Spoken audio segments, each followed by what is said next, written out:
Hai guys, piye kabar dino iki? Muga-muga apik-apik wae ya. Yuk kancane aku masak-masak neh yuk. Ceritane dino iki aku ape masak sayur lodeh. Sayur lodeh iki ana tewel campur endhog puyuh.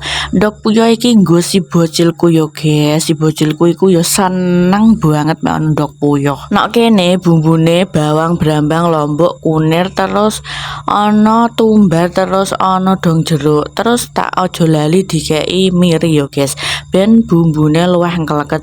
Terus iki tak gosrang gasreng tak imboi dong salam ben luwih mantul lan suwedep ngono. Terus bariku tak lebokno godhokan tewele. Lanjut tak kei banyu mek biur.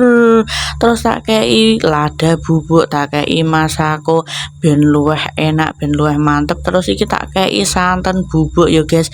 Nek kene aku ora nganggo santen sing parutan amarga santen parutan iku larange ra pakat gue. Bar kuwi terus tak susul iki ambek endhog puyuh guys. Terus tak kei lombok rawit lah pedes randae po iki engko welah iki penampakane lur wah enak tur mantul le temenan. Masakanku wis mateng sampai kene dhisik yo guys videoku. Sampai ketemu karo video-videoku sing selanjutnya.